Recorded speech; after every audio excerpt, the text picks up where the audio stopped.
Good afternoon.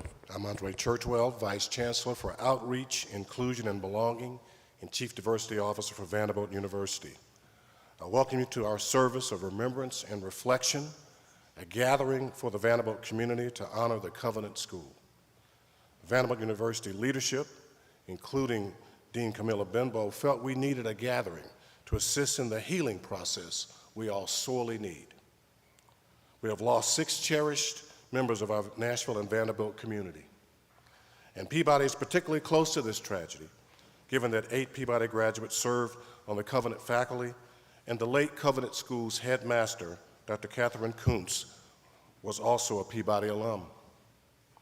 In addition, we mourn the loss of a student whose parents are part of our large extended Vanderbilt community, which includes Vanderbilt University and Vanderbilt University Medical Center.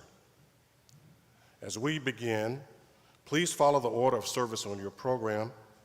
Now I would like to introduce Chancellor Daniel Diermeyer, who will offer a personal reflection.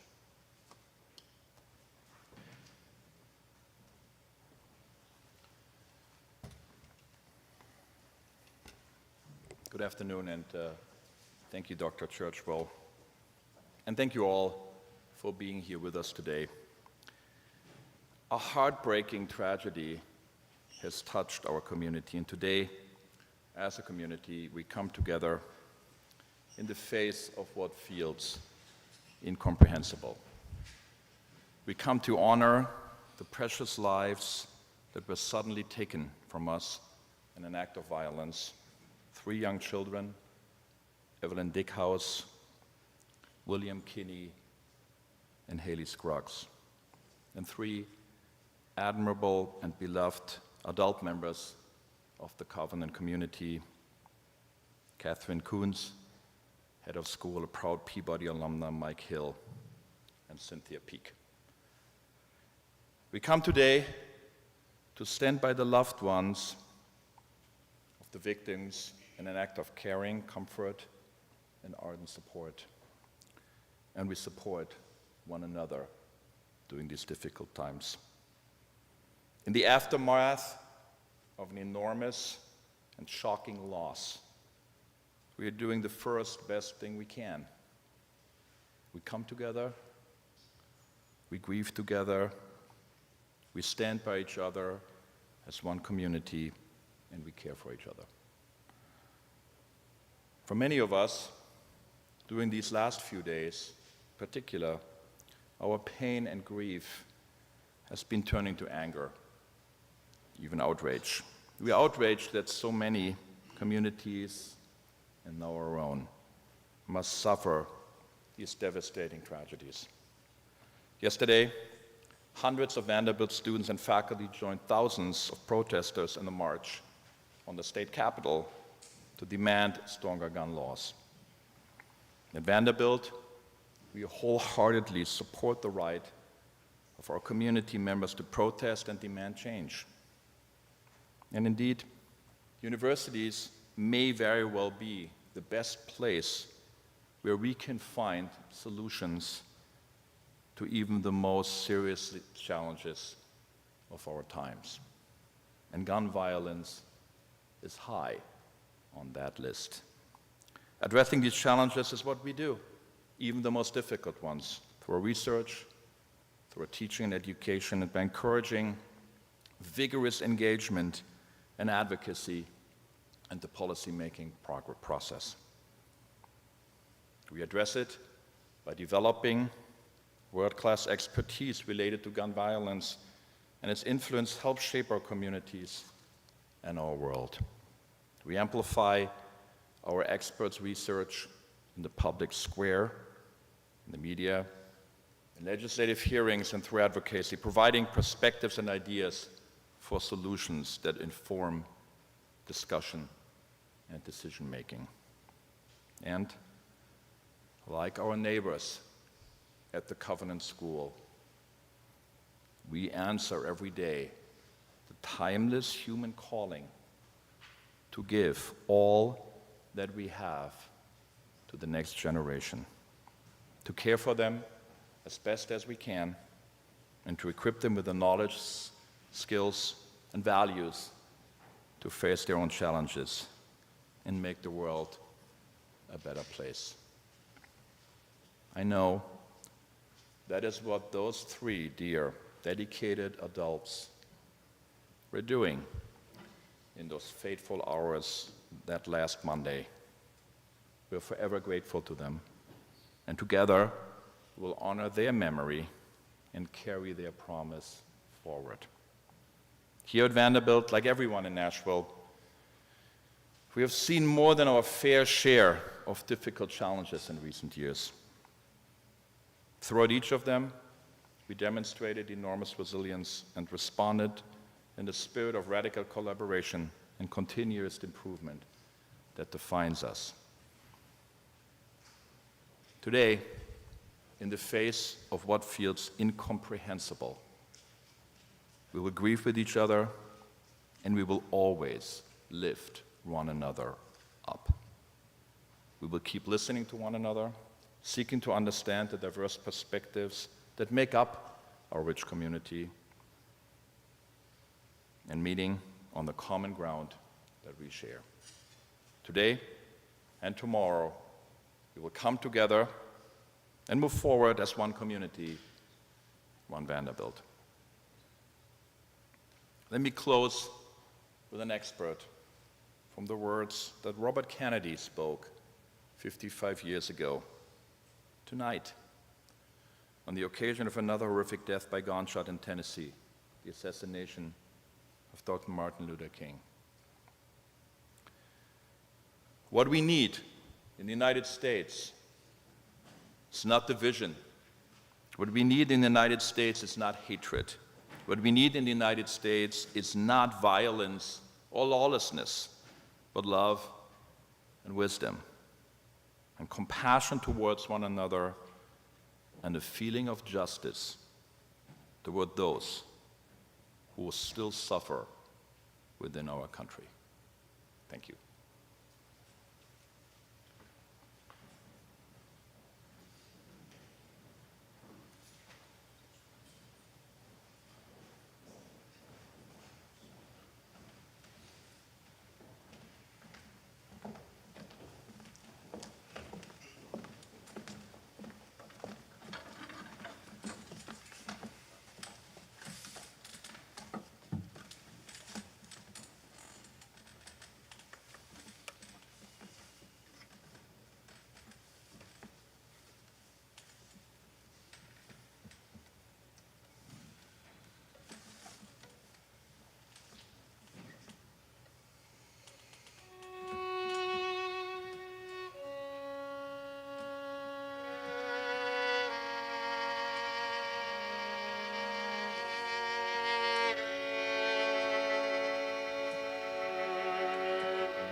Last week was tough. We lost one of our own. We lost 3 children. We lost 6 precious lives.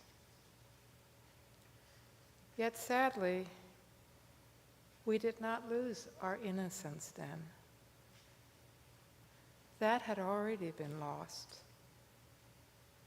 This was not the first time that we have had to confront such tragedy.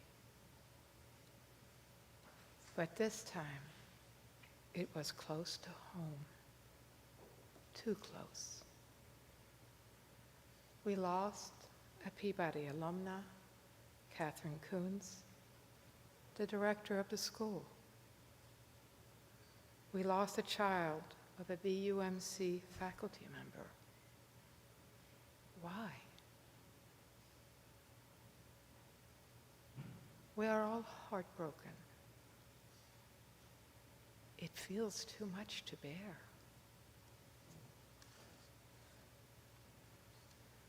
I know that people talk about the dulling effects of the long series of mass shootings that have characterized America in recent decades, that we've become inured to them, even resigned. Maybe that is the case, but not when it happens in your own town, to a school one drives by every day, to people whom you knew or taught or loved. When it happens to you, grief finds new openings and it just pours out. And that is one of the reasons that we are here today, to stand together in sorrow and to allow ourselves to be marked by it. But tragedies don't happen in a single emotional register. Just as we are now marked by the covenant tragedy, we also must find gratitude for the lives saved and the courage to continue on. This is also time to find room for appreciation.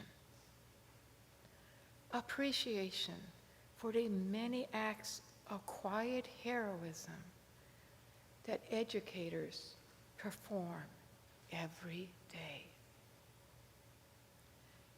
Teachers, school leaders, and other educators bring traits and values to their work that make education a calling and a gift to the future generations.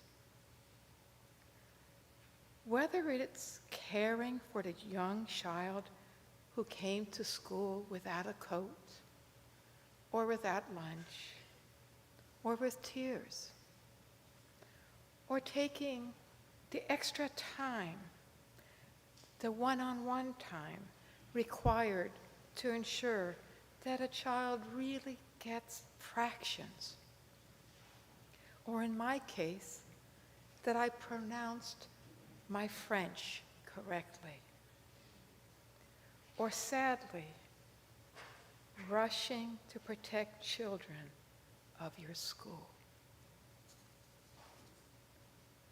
Let's just pause for a moment to think about their sacrifices, about how educators survive each stressful day and come back the next because they genuinely care. They care about our children, and they want to give them a good future. And to the educators in training here at Vanderbilt who learned of last week's shooting and who still plan to dedicate themselves to help children flourish, I admire you.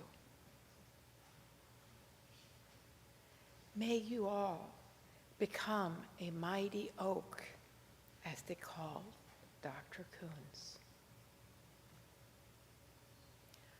But honestly, as a mother and a grandmother, I am at loss to describe my feelings about the deaths of 3 children.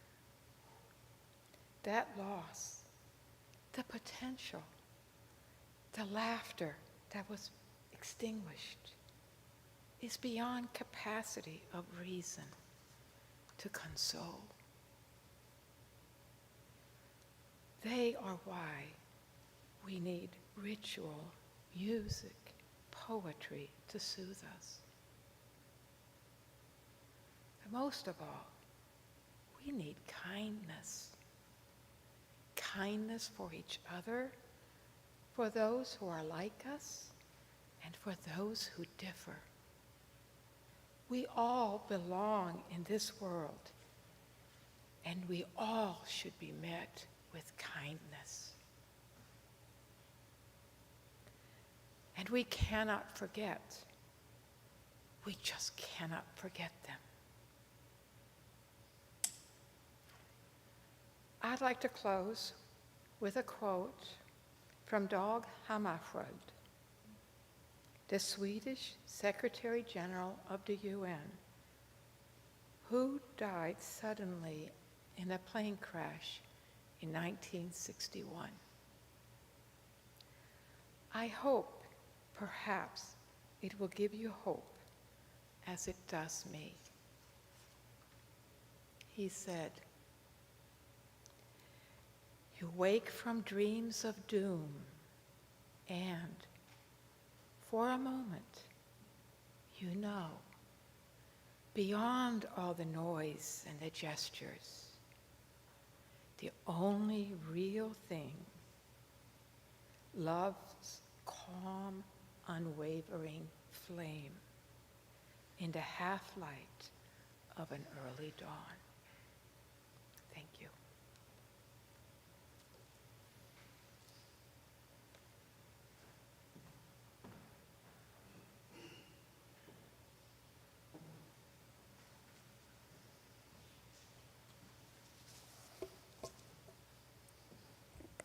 When Great Trees Fall by Dr. Maya Angelou.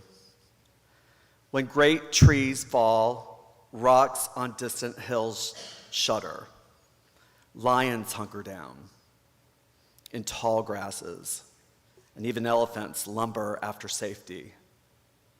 When great trees fall in forests, small things recoil into silence, their senses eroded beyond fear.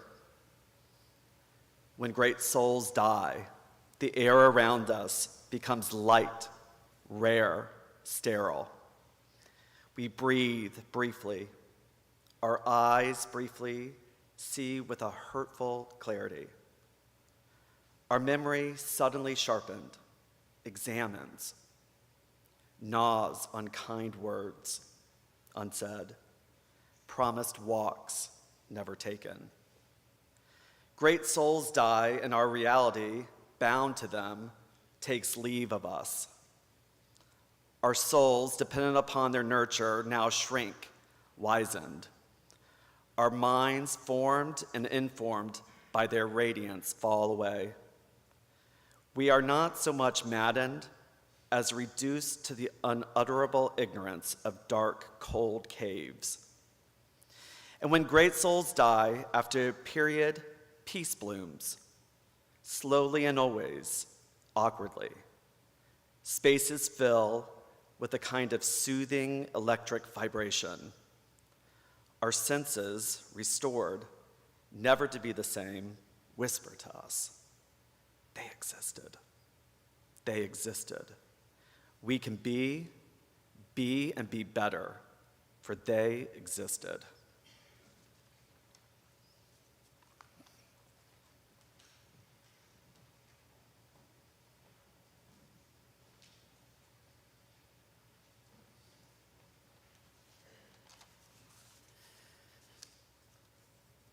Families and friends, chancellor, administrators, Vanderbilt community, those here and online.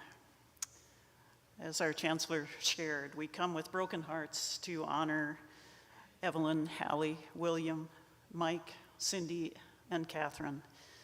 We weep with you, families, friends, and colleagues of these innocent dear ones. We come to wrap our arms around and support the Peabody and the medical communities and all in our Vanderbilt family who are mourning and scared, confused, or hurting.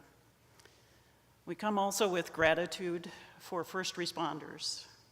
We come with jumbled questions in our minds. Why do evil and tragic things happen to incredibly good people? What does it mean to be a teacher in these days and years? We come with grief because we love. Grief is love. Grief is pain. Grief is the difficult inner work that we do after a loss.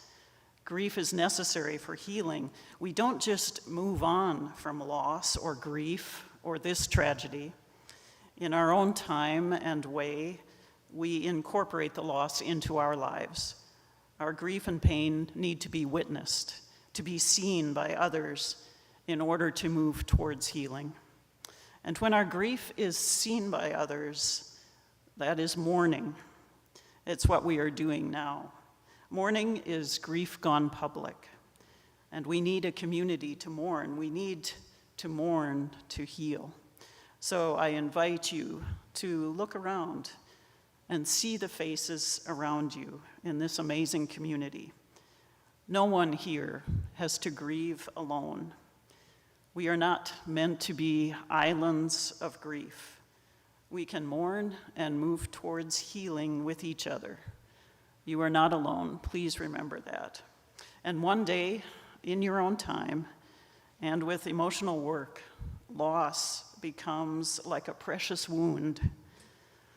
It is not that the wound becomes smaller with time, but we grow around it, and the sharp edge of the wound is cushioned somewhat by being in community. When we listen to each other's grief and stories, we realize that we are not alone. We see ourselves in the stories of others, and we gain emotional resources from listening to others.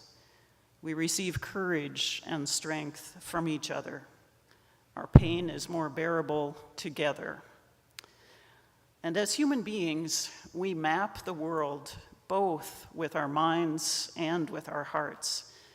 At Vanderbilt, as you know, we have immense intellectual resources, and it can be easy to forget that as humans, we are emotional and spiritual beings too.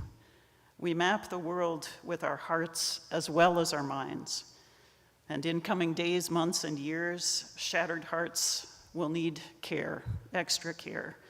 So don't hesitate to use the campus resources that are here for you, including the Counseling Center and the Casey Potter Center, the Center for Spiritual and Religious Life, GriefNet, grief groups, and many more resources. I share much love with our Vanderbilt community, as do countless others who are here for you.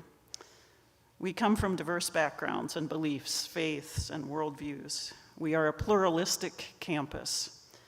We have different identities, and our differences can result in barriers and fear and even violence, or we can come together as we strive to do so well here, come together across our differences. This horrific tragedy must not lead to violence, against anyone, including the trans community. Hatred and fear help no one.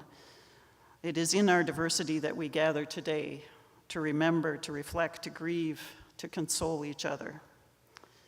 So yes, we are heartbroken together now. Yet I promise you that love and light and hope will never die. We have free will, and so sometimes that freedom is misused, and humans do not love kindness or do justice or walk humbly, and then there is suffering. But when you can't see the light because of the pain in this world, others of us can hold the light for you until you can see it again, because the light will ultimately not be extinguished. And even now, we bear light for each other. Professors and teachers, your scholarship leads to discovery. Doctors and medical staff, you bring healing. Students, your study and service move us towards a more compassionate and inclusive and just world. We bear light for each other. And if you struggle with questions that do not have answers now, remember that love never dies. We know that when our loved ones die, we are no longer physically with them, yet love does not end. Love never dies. And we hold hope for each other when one of us feels that there is no hope. This is what we do for each other as human beings.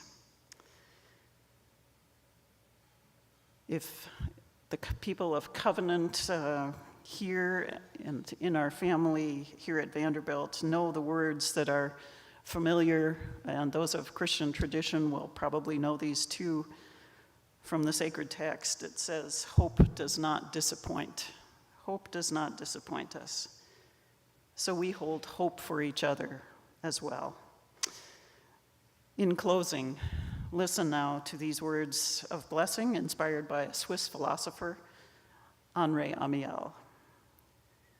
Life is short. We do not have much time to gladden the hearts of those who make the journey with us. So be swift to love, make haste to be kind, comfort those who grieve, care for the hurting, and may the love, light, and hope of the world that never dies be with you and give you peace.